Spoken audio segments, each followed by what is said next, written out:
Welcome back to another video. First and foremost, I hope you guys had a really good Christmas. I know I did. It was just really awesome to just see my kids enjoy their Christmas. I mean, my newborn, he can't really do much, but it was pretty cool to just be present with them and have my youngest son or oldest son just play with them and mess around with them. I don't know, it's just cool to just sit back and think like, this is my life and I have everything I could ever want. So I hope you guys had a good Christmas. I did. We got our workout out of the way this morning. It was pretty hard getting up, especially without like working out after 2 days. And I didn't really drink as much water as I should, but we still got up and got after it, which is what I want to talk about. In order for you to be successful, you have to do the things you don't want. And I can't stress this enough because there's so many times where people will be like, oh, why aren't I doing this? Why aren't I succeeding at something? And like, I'm not a successful person, like by no means. I think success is like a misused word because people think you have to have all the money in the world or you have to be a high figure to be successful. But in reality, success is a word determined by one's own meaning. Meaning, I could define success as me right now. I have a roof over my head. I have a beautiful family, and I think I'm doing pretty well for myself. And I would call that success. You know, you can call success a simple win of the day. You know, you were able to put a full gallon of gas in your car. That's a successful day, right? So success is really just defined by one's own meaning. But anyways, a lot of people will say like, oh, why aren't I succeeding in this? And what I like to tell people is like, well, look at what happens when you know, stuff doesn't go your way. How do you like deal with that? Do you continue to go and out and get it? Or do you just continue to just like stay in one spot and just really think about everything, really overthink about everything, you know? And that was kind of me for a while. And then I realized like, no one's going to make me succeed, or no one's going to help me succeed more than I can help myself.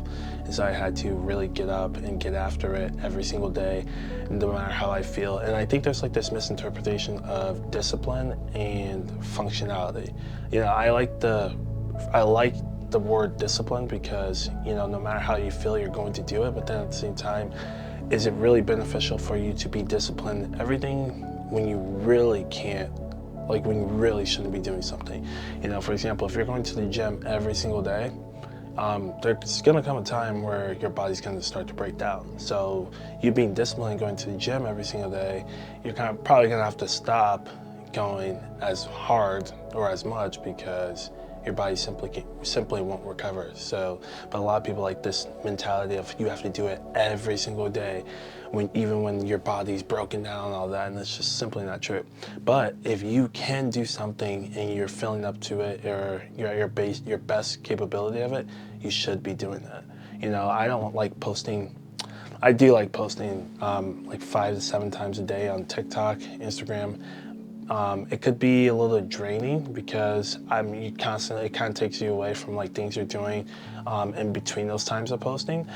But doing that really gets me closer to my goal, and this is something that I want. So if it's something that you want bad enough, you're going to do it. You know what I mean? If that makes sense. I kind of like to talk, and I kind of like to go on, and that probably doesn't make sense, but I'll try to say it in the most simplest way. There's a difference between a dream and there's a difference between a passion. A dream and a passion. A dream is something you think you would like doing. Like, I think I would be a good movie star. I like watching people act. I like acting. You might like it, and it might be something you want to do in the future, but who are you when those things don't go your way? You know, a passion is something you're gonna find yourself naturally doing despite the results being good or bad, right? And so take like me growing on Instagram, for example. I've been posting for about 3-4 years now, and I haven't gotten near as much on my main account with the content I have now. And I did stop posting just because most of my followers were people I knew who didn't really get what I was posting about. And so I just kind of make this count now that's growing to really just like restart and see where it can go. And even like a year ago, I was posting just like gym content. It wasn't working, but then I kept going and I kept pivoting to something that was working, and then I just stuck to that, and that's what's been getting me a lot of success in there. And so again, and I have a passion for like this thing that I want, this dream that I want. I have a passion for it. It's not just like a dream where I think it'd be good, and I think I could do it. It's something that like I want to succeed, and I really want it, right? And God will it that it happens. If it doesn't, it's in His hands. I can't do anything about it, but just show up and, you know, ask Him what's He want in life for me. So yeah, if you guys enjoyed this video, got any sort of value, I appreciate you dropping the like and comment, subscribe down below. It does help me out, helps the channel grow. And if you're here from Instagram or wherever, I appreciate all the love and support. Like, you guys have no idea. I'm actually having to like do all this different like stuff and set up the stuff now because of you guys, and I'm buying new equipment constantly and just trying to upgrade to just give you guys the best quality of my content and my skills.